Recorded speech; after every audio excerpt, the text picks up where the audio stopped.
안녕하세요. 절대값TV의 명품 PD 한PD입니다. 지금 부동산 시장을 지배하고 있는 상수들, 지배하고 있는 핵심 요소들을 세 가지를 골라봤어요.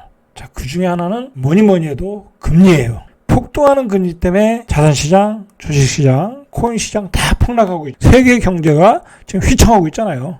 이 강달러가 어디에서 나와요? 미국이 금리를 올리니까 강달러가 나오고 우리 경제가 휘청하고 있잖아요. 자, 지금 제일 중요한 요소는 금리다라는 거예요. 여러분 한번 생각을 해보세요. 얼마 전까지만 해도 몇 개월 전까지만 해도 그 부동산 전문가들이 금리가 올라가도 부동산은 올라간다, 그런 헛소리를 했어요. 자, 그거 반드시 기억해야 돼요. 그렇게 얘기한 전문가들은 제가 보기엔 가짜 전문가들이야. 지금 금리를 빼면 할 얘기가 뭐가 있어요? 대한민국 사람들이 지금 연준이 뭔지도 알고, 자이언트 스텝이 뭔지도 알고, 울트라 스텝이 뭔지도 알고, 아주 금리에 관한 박사가 됐어요. 왜 박사가 되었겠어요? 이 금리가 그만큼 우리 경제에 끼치는 영향이 크다라는 거예요. 금리가 영향을 끼치니까 우리 환율도 폭등하는 거잖아요. 결국은 금리에서 시작된 게 환율의 폭등이다. 자, 여러분 지금 전세가 잘 안 나가잖아요. 그 전세 가격이 떨어지고 있잖아요.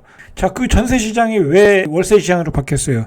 금리가 폭등했기 때문에 전세가 월세로 바뀌고 있다. 자, 이 세 가지가 저는 개인적으로 지금 현재의 부동산 시장을 좌우하고 있다라는 거예요. 자, 이 세 가지를 우리가 지금 확실히 알면 현재 시장을 이해할 수도 있고 앞으로의 시장이 어떻게 변할지를 여러분들이 판단할 수 있어요. 저희 시청자들한테 얘기하는 게 뭐냐면, 어설픈 전문가들 얘기 듣지 말아라. 물론 제 말도 전적으로 믿지 마시고, 여러분 시장을 지배하고 있는 요소들을 명확히 이해하셔야 시장이 앞으로 변할 줄 아는 거예요. 지금은 금리다라는 거예요. 그동안 그 부동산 가격이 폭등을 했잖아요. 자, 여러분 폭등할 때 많은 사람들이 돈을 벌었어요. 그 부동산을 많이 사신 분들이. 자, 그런데 그 부동산을 많이 사서 돈을 버는 사람들이 돈이 많아서 그거 산 거 아니에요. 다 갭 투자라는 게 그 전세를 끼고 집을 산 거잖아요. 그 전세라는 건 부채거든요. 자, 결국은 참여자들은 자기 돈으로 부동산을 산 게 아니야. 그렇게 돈이 없어요. 그 집을 산 사람들도 다 대출 30%에서 50%, 60%까지 받아서 집을 산 거야. 이 얘기는 뭐냐면, 다주택자건 1주택자건 돈이 많아서 집을 산 게 아니다. 급등하는 집값을 돈이 많아서 산 게 아니다. 다 대출을 받아서 샀거나 갭 투자로 샀다는 얘기예요. 그 얘기는 뭐냐면, 금리가 올라가면 다주택자건 1주택자건 영향을 받을 수밖에 없다라는 거야. 자, 그러니까 앞으로 금리가 폭등하면 금리가 감당이 안 되는 1주택자들은, 영끌하신 분들은 급매로 나올 것이고, 다주택자들은 당연히 금리 폭등에 못 견뎌서 물건들이 쏟아져 나올 수밖에 없는 어떤 시장의 구조라는 거예요. 이걸 반드시 이해를 하셔야 앞으로 시장에 매물들이 쏟아져 나온다는 것을 알고 어느 시기에 쏟아져 나올 것까지 아는 거예요. 금리는 중요한 것이다. 자, 요즘 저희 와이프가 하는 부동산에서, 어떤 돌아가는 상황을 보면, 급매들이 나오고 있어요. 급매들이 나오는데, 이 급매들이 소화가 안 돼. 예, 잘 소화가 안 된다.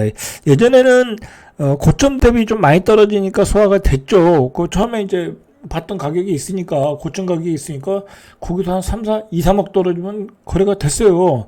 자, 근데 잘 거래가 안 돼. 급매가. 자, 그러면 제가 한번 분석을 해봤어요. 무주택자인 경우에 뭐 때문에 매수에 나서지 못하냐면, 그분들이 하는 얘기가 금리가 부담이 된다는 거야. 무주택자들은 대출을 받아서 사야 되니까. 제가 앞에서 뭐라고 그랬어요.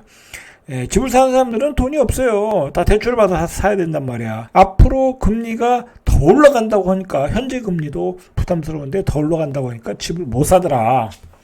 자, 다주택자들은 왜 못 사겠어요? 취득세 중과를 하잖아. 그리고 현재 다주택자들은 집을 많이 사뒀어요. 그 사람들은 지금 팔지 못해서 안달이지 더 살 여력도 없고, 중요한 거는 취득세 중과로 더 살 수도 없고, 그 다음에 집값이 많이 올랐잖아요.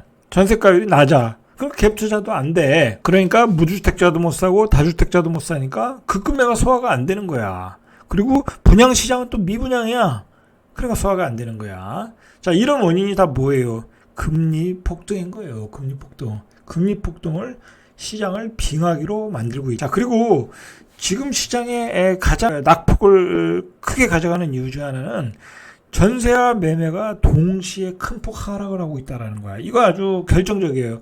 이게 뭐냐, 왜 그러냐면 다주택자 입장에서는 전세 가격이 올라가야 그것까지 버틸 수 있거든요. 뭐 다른 데서 빵꾸가 나면 올라간 거로 또 메꾸고 뭐 그렇게 했거든요. 그러면서 다 주택자가 다. 그런데 전세 가격이 약세야 지금. 그럼 어떻게 했어요?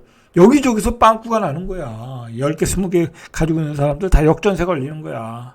자, 그래서 급매물이 쏟아져 나오는 거야. 기다리시면 된다. 그래서 이 시장에서 나타나는 어떤 수치상으로 보면 매매 수급 지수가 급락을 하고 있다는 거야.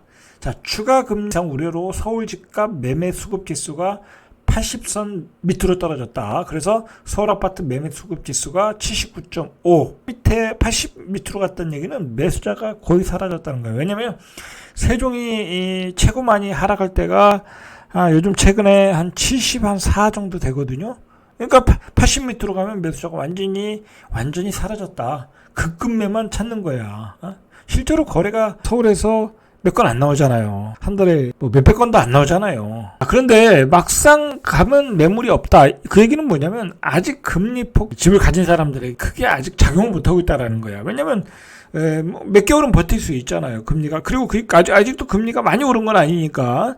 자, 몇 개월은 버틸 수 있는데 그게 6개월, 9개월 되면 이제 그때는 못 버티고 물건들이 나오는 거예요. 자, 그때 돼야 금매 가격들이 쏟아져 나오는 거예요. 자, 세종도 그랬어요. 대구도 그랬고. 자, 세종, 대구 지금 어떻게 됐어요? 초반에는 그런 급매물들이 없는데, 이제 그런 급매물들이 평균가가 돼버린 거예요. 시장의 평균가. 자, 서울, 경기도도 그런 과정으로 갈 거라는 거예요. 세종과 대구가 바로 그런 서울과 경기도의 부동산 시장의 어떤 미래를 보여주는 거예요, 사실. 그렇게 생각하시면 돼. 지금 서울에서 가장 많이 폭락하는 지역이 노도강이잖아요. 여기는 매매 수급 지수가 73이야. 거의 세종하고 또. 자, 전세 수급 지수도 떨어지고 있다. 전세와 매매가 동시에 하락하고 있다. 전세가 하락하는 이유도 역시 금리가 문제라는 거야. 그러니까 이건 모든 원인은 금리가 문제야. 전세를 그래서 월세로 전환하고 있는 거잖아요. 그 바람에 역전세 현상이 벌어지고 있다. 그런데 그 금리가 계속 올라간다는 게 문제라는 거야. 계속 올라간다. 미국이 자이언트 스텝을 하면서 주담대 금리가 하룻밤새 상단이 7%에 육박했다는 거예요. 뭐 이거 한 6.8% 육박을 하면서 미국발 금리 발작이 시작됐다는 거야. 자, 시중은행 고정형 주담보대출 상품에 연동되는 금융채 5년물 금리가 오르면서 일부 시중은행의 주담대 최고금리가 다시 7%를 찍었다. 자, 금리 상단이 연 6.8%. 자, 이제 앞으로 미국이 한 2번 정도 자이언트 스텝을 더 하잖아요. 그럼 연말은 8%가 되는 거야. 자, 연 3억 원을 대출 받으신 분이 3%일 때, 3%에서 7%일 때 원리금이 73만 원이 올라간다는 거예요. 73만 원. 그렇게 되니까 제가 전 시간에도 시뮬레이션을 해봤지만 한 5억 대출을 받았을 때 연봉 한 1억 정도 받으시는 분들이 결국은 자기 소득의 50%를 상한에 내고 있더라는 거야. 자, 그러면 생활이 되겠어요? 생활이 안 되더라는 거야. 자, 그러니까 아파트 가주신 분들은 물건을 내놓을 수밖에 없는 거예요, 지금. 우리가 생각해야 될 게 이런 그 대출금리의 급등은 우리가 지금 경험해보지 못한 걸 경험하고 우리가 경험하지 못한 강달러를 경험하고 우리가 경험하지 못한 폭등을 경험하고 있는 거야. 이런 상황이 예전에 있었냐고. IMF 때 외에는 이런 상황이 없었어. 그렇지 않았습니까? 금융위기 때는 오히려 금리를 내렸어. IMF 때 우리가 어떻게 되겠냐고. 금리를 무지하게 올렸잖아요. 그러면서 집값이 폭등했잖아. 자, 그걸 또 제한하고 있다라는 거야. 자, 벌써 NH농협은행의 5년 고정형 주담보금리가 상단이 7.01이야. 다른 4대 시중은행, 국민은행, 신한은행, 우리은행, 한해은행 6.83 정도. 자, 상단이 이렇게 오르고 있다라는 거야. 자, 연말이면 8%라는 거. 이게 지금 문제는 이게 이렇게 금리를 올리다 보니까 정부가 또 긴축 재정을 하다 보니까 돈맥 경화에 걸렸어. 지금 대출을 받은 사람도 주담보 대출을 받은 사람도 죽을 지경이지만 기업들은 더 죽을 지경이야. 기업들은 계속 돌려막기를 해야 되거든. 단기 채권 갚아야 되니까. 자, 그런데 채권 웬만한 기업 대기업 아니면 채권 발행도 안 된다는 거야. 5%에도 채권 발행이 안 된대. 그 채권을 사는 사람 입장에서는 그거 뭐 불안해서 사겠어요? 부도날까봐? 나 같아도 안 사지. 그래서 연말에 주담대가 8% 간다. 자, 자, 연준 기준금리가 4% 이상 넘는다는 게 거의 기정사실이잖아요. 그러니까 연말에 주담대가 8% 가면은 이 금리 쓰나미가 온다. 금리 쓰나미. 그래서 전문가들이 예상하기에 2023년 초반 중반에 아주 시장이 확 뒤집어진다는 거야. 매물들이 쏟아져 나온다는 거야. 자, 그런데 조정받으면 집을 사라고? 그런 헛소리하는 전문가들은 정말 문제가 있어요. 제가 봐도 여러 가지로. 미국이 금리 올리겠다고 연준 의장이 분명히 얘기했잖아요. 그 사람이 그 말을 바꾸겠어요? 지금 바꿀 상황도 아니잖아. 자, 그리고 서민들은 굉장히 그 금리에 대해서 민감해요. 대부분이 대출받아서 집을 사야 되거든. 그렇지 않습니까?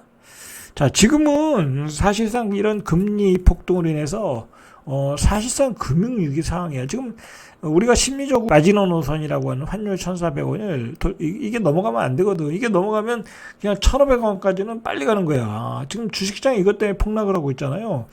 그리고 우리 주식시장도 문제지만 지금 미국 주식시장이 지금 연준 의장의 그런 강력한 매파적인 그 발언으로 인해서 오늘도 폭락이야. 오늘도 폭락. 그냥 바닥이 없어. 미국 주식이 지금. 미국 주식이 그렇게 막 무작정 막 떨어지는 시장은 아니거든요. 중간에 반등도 주고 막 그래야 되는데 미국 시장도 투매야. 투매. 예. 자, 그만큼 인플레이션 상황이 심각하다라는 거야. 지금 이렇게 되면 이제 기업 자금 조달도 문제가 있고 기업이 부도가 나고 경기 침체가 오고, 자, 금리 폭등도 문제가 있는데 경기 침체까지 온다. 자, 그러다가 환율도 원화 가치도 떨어진다. 이건 외환위기에 거의 준하는 사항이라는 거야. 준하는 사항. 자, 이런 위기가 오면 버블은 붕괴가 되는 거야. 주식시장 붕괴되고, 코인 시장 붕괴되고, 부동산 시장 붕괴되고, 역시 금리가 문제라는 거야. 자, 그래서 이 연준의 그 파월 의장이 결국은 이 인플레이션을 잡기 위해서는 뭘 잡아야 되냐? 부동산을 잡아야 된다고 이야기를 했잖아. 그러니까 결국은 부동산을 잡지 않으면 이 인플레이션을 못 잡는다라는 얘기예요. 그럼 계속해서 부동산 잡을 때까지는 금리를 계속 올리겠다라는 거야. 미국의 부동산을 잡을 때까지. 그럼 한국의 부동산도 결국은 버블이 붕괴될 수밖에 없다. 이건 연준 의장이 한 얘기예요. 제가 하는 얘기가 아니라. 자, 오늘 이승석 한국경제연구원의 그 연구원이 우리 부동산의 버블이 얼마나 꼈나를 한번 분석한 게 있어요. 무슨 기준으로 분석한지는 제가 여기 자세한 내용은 제가 모르겠는데, 대충 소득 기준으로 한 것 같아요. 그래서 서울 부동산 시세의 최소 38% 이상은 거품이다. 이 양반이 분석하기로. 그리고 세종시 같은 경우는 시세의 60%가 거품이다. 라는 거예요. 그래서 지역별 중위 가격으로 적용해 보니까 세종은 한 4억 정도가 거품이다. 그러면 세종이 한 7억짜리면 3억이라는 거죠. 4억이 거품이라는 얘기는. 이건 조금 심한 것 같아. 서울은 3억 6천 정도가 거품이다. 경기도는 3억 1천만 원 정도가 부풀어져 있다라는 발표를 했어요. 그래서 강남 아파트 값이 20억이라면 한 7억 6천 정도가 거품이다. 그러니까 적정 가격은 한 13억, 한 12억 5천 정도. 그 정도. 강북 아파트 값이 15억이라고 하면 5억 5천 정도 거품이다. 한 10억 정도. 자, 이렇게 어떤 연구 결과를 내놨어요. 그만큼 이제 이 얘기는 버블이 꼈다라는 얘기. 중요한 거는 세계적인 흐름이 버블이 꺼질 때까지 금리를 계속 올린다. 자, 금리가 지금은 시장의 상수다라고 보시면 돼요. 거기다가 경기도 안 좋으니까 그게 더 문제란 얘기예요. 지금은 집값이 저금리 상황에서 양적 완화해서 올라갈 때 어떤 반대의 상황이야. 금리를 폭등시키고 있고, 그리고 긴축을 하고, 시장의 주도권을 쥔 어떤 미국 그 파월 의장의 생각이 정반대라는 거야. 그러면 우리는 그 상황에 적응을 해야 되는 거야. 그 도도한 세계의 어떤 경제 흐름에 맞춰서 대응을 해야 되는 거야. 일부 전문가들이 지금은 대응의 영역이라고 얘기하잖아요. 그 얘기는 뭐야? 지금은 그런 위험에 대응을 해야 될 때야. 지금은 그런 위험에서 살아남을 때야. 생존을 해야 될 때란 말이야. 지금은 금리가 어디까지 올라갈지 모르는 시기고, 그 금리를 올리는 목적은 부동산 버블을 붕괴시키는 게 목적이라는 거야. 자, 그 얘기는 뭐냐면, 지금 무리하게 대출받아서 집 산 사람에게는 최악의 시장이고, 그리고 무리하게 집을 여러 채 사신 다주택자에게는 최악의 시장이야. 거기다가 전세 가격도 폭락해. 그러니까 아주 심각한 상황으로 지금 가고 있는 거예요, 지금. 거기다가 다주택자들은 또 규제로 다 묶여 있어. 집을 또 쉽게 팔 수도 없어, 세금 문제 때문에. 자, 이러지도 못하고 저러지도 못하고 있어요, 다주택. 그러나 지금 시장 상황은 분명히 심각해져 가고 있고, 이거에 대응 못하면 자신의 생존의 위협을 받을 수 있는 상황이다라는 걸 좀 명심해야 될 것 같아요. 자, 이상 절대값 TV의 명품 PD 한PD였습니다.